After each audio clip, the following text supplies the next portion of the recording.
Hey everybody, welcome back to the channel. Today we're going to be checking out some awesome knives from the other side of the planet. I got a box of pickled steel knives in and they are absolutely awesome and I can't wait to show you. So let's get into them. Now right off the bat we are going to check out the Capolavoro, and this one is designed by Miguel Hetzel. And now I had to look up what that word actually meant, and it translates to masterpiece. Right off the bat, you see that it has compound grind angles, a recurve blade angle, and a very cool two-tone blade finish in black and satin. And it just really adds to the look of this knife. As always, micarta is just beautiful in the first place, and the orange accents just give it a really nice pop. Some quick specs on the Capolavoro.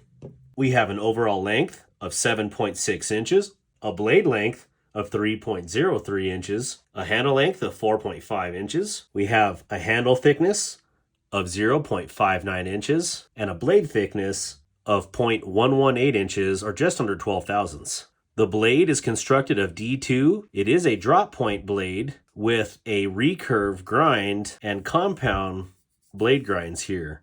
Now on this black, it feels like it is a flat grind. On the tanto portion, it is a hollow grind. The blade is operated by a flipper tab, and the locking mechanism is a liner lock. The liners are constructed of stainless steel and are just recessed here for the flipper tab, which aids in the light switch style of finger flipping, as you can see here.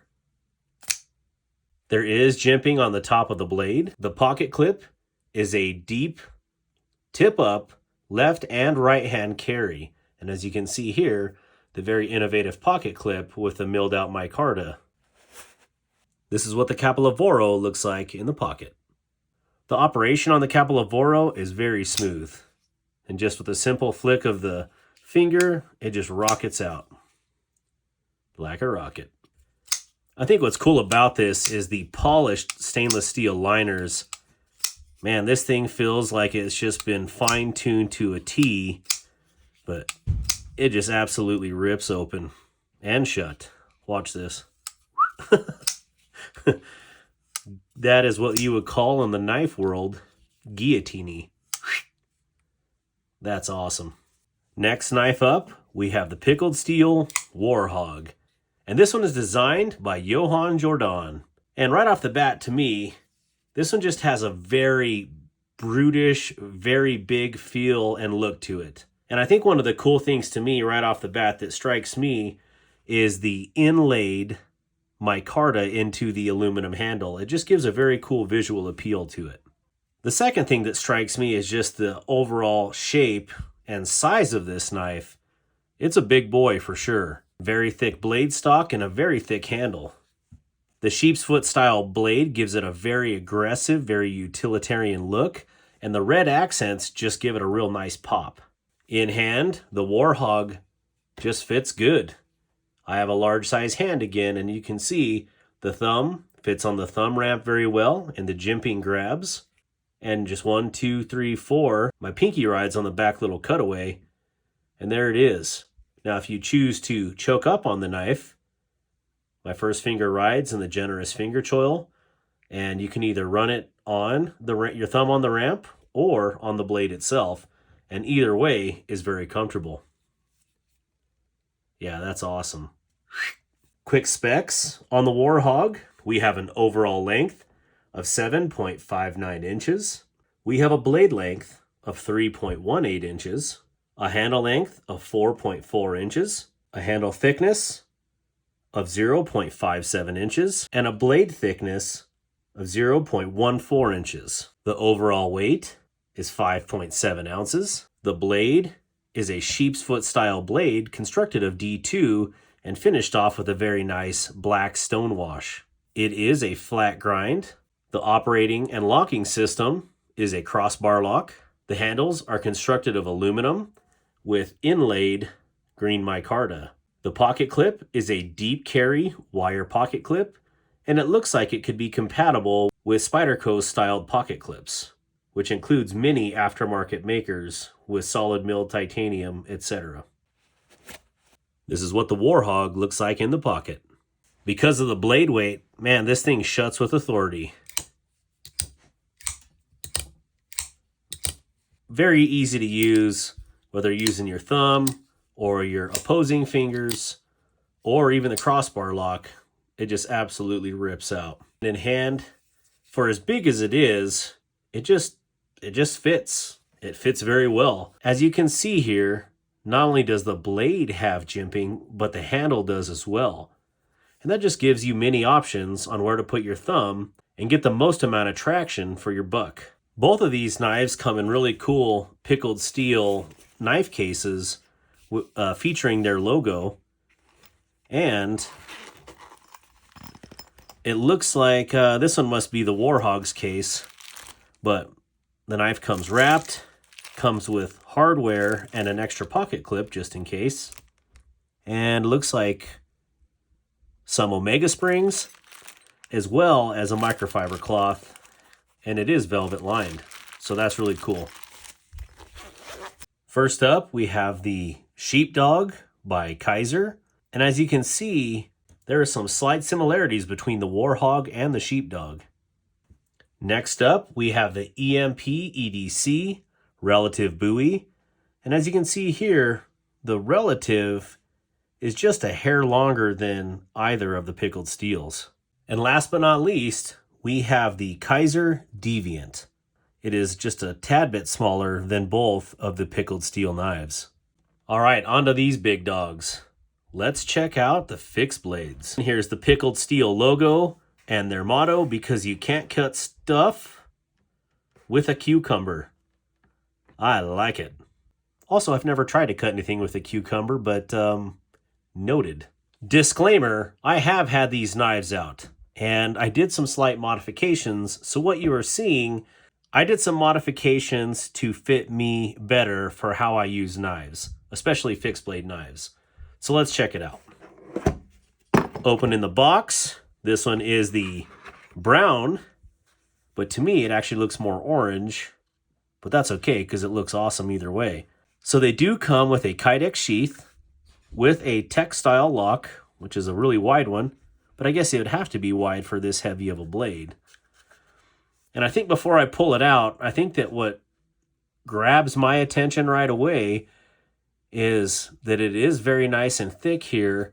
Look at the absolute slab of D2 that is full tang on here. Man, what a beast. All right. So again, here is the tack. As you can see, it is a harpoon styled blade. I would say more of like a harpoon / clip point style blade. Now the modification I did was add a giant finger choil in here because I like to be able to choke up on the knives like this if I need to. Originally, it was a recurve and it came back to this point. And I just figured I wanted to use a little bit more and it would give me a little bit better sharpening because it came to a very nice triangle right here. I don't know if I can catch that on the screen. Under a lot of sharpening, this thing would start to smile quite a bit and it would deform out. So with just a very simple modification, it gave me something that is absolutely awesome. In hand, on the standard grip, it fits very well. And as you can see, as I hold it with a standard grip configuration, it locks my pointer finger in and then everything just flows right back in onto the handle. So those of you with bigger hands, this one is going to fit very well. And then if I choked up a little bit, put my middle finger in there, that finger choil definitely helps. At least for my style. Might as well just bring both of them out so you could see the differences. So on this one, I just added a sharpening choil. That way, when I start to sharpen it, I'm not fighting with the really wide triangle back here on the blade, and it's easy to sharpen out. And there was nothing wrong with the original version as is, but I just never leave things alone. All right, let's get into some quick specs on the tack. We have an overall length of 9.53 inches and a blade length of 4.6 inches. We have a blade stock or a blade thickness of 0.2 or 20 thousandths. That is a chunk of D2. The overall weight is 11.85 ounces. And again, it's constructed of D2 is a clip point harpoon style with a recurve blade. The handle gets extremely wide here in the palm, which is very nice because it fills out your hand very nicely. The scales are constructed of green or brown burlap micarta. On the knife itself, there is jimping on the back of the handle. Now, I would like to see jimping extend all the way out here until the ramp goes up, but that's just me, and I feel like, you can never not have enough jimping on knives. But with this knife and the configuration, basically a factory configuration, when you grip it from here, unless you just have massively long thumbs, you're never going to get out there anyways. Now with my modified blade, and I use my middle finger and then the finger choil, I can definitely ride that thumb ramp, and man, does that feel good.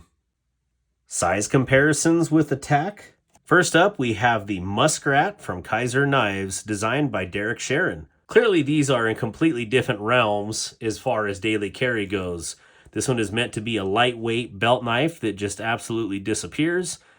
And this one is meant to take down lions. And as you can see, there's a huge difference in them. Next up, we have the Asher Knives, Little Buddy. And the Little Buddy, as you can see, is also another EDC styled belt knife. They are definitely worlds apart in size difference. Next up, we have the Bradford Guardian 4.5. And now I thought the Guardian was going to give a little bit of run for its money, but the 4.5 is still a little bit smaller. That kind of blows my mind, actually. I better find something else. Okay, there we go. Something that actually gives the tack a run for its money in size. This is the Chris Reeve Knives Pacific. And as you can see here, the Pacific is much larger in the handle as well as the blade. That took some work to get a bigger knife. Final thoughts on the Pickled Steel knives? First off, on the folders. On the Capilovaro, it is very lightweight and it is very visually appealing with all the things that it has going on the blade. Definitely a win. I will put the prices for all these up as I talk about these final thoughts because I just don't know them off the top of my head. But I'm going to tell you, you're going to be blown away at the prices. The tacks, what an absolute beast of a knife. Even before I modified these were extremely superb knives. And I think the American price for these was roughly like $56. And so for overall on this knife, for hunting, I guess you could daily this thing, or if you're out in the African bush, the tack is absolutely your best friend. And then on to the Warhog. I think this one is very polarizing because it is very similar to the Kaiser Sheepdog. But to me, like, this one is just unbelievable when you factor in the price. I think with my Sheepdog, this one is roughly a $200 piece. And again, it's camo carbon fiber and S35 VN. But you compare it to this with aluminum, inlaid micarta, and really nicely done D2 for around 50 bucks. That's unreal. And the fact that this thing is just such a beast, I think everybody should have one of these. I wanted to give some huge shout outs real quick to 3 people that have made things happen. First and foremost, to Kelly White, the U.S. distributor for Pickled Steel. Thank you so much for getting your hands in them because these are absolutely awesome. And thank you for supporting the knife makers out there and the knife community and bringing something new and fresh to the United States market. Secondly, I'd like to thank Gareth HB for always being in the chat rooms, for being a friend, and just for being a literal fantastic human being. Gareth, you're an awesome dude, and I am honored to call you brother. And last but not least, Aldo of Pickled Steel. Thank you so much for your generosity toward the knife community and for your amazing attitude in all things every time we see you on lives.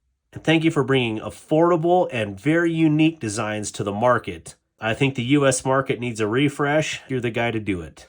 If you haven't subscribed to my channel, please consider doing so. Also, huge shout out for my merch store and also a shout out for my anchor crew. It's $4 a month. You get early access to videos and you get members only giveaways. So get in on it. I definitely appreciate the support. Give a shout out in the comments. Which pickled steel out of these was your favorite? Do you think I'm crazy for modifying these two already? Thank you again for checking out the pickled steel with me, and have a good day.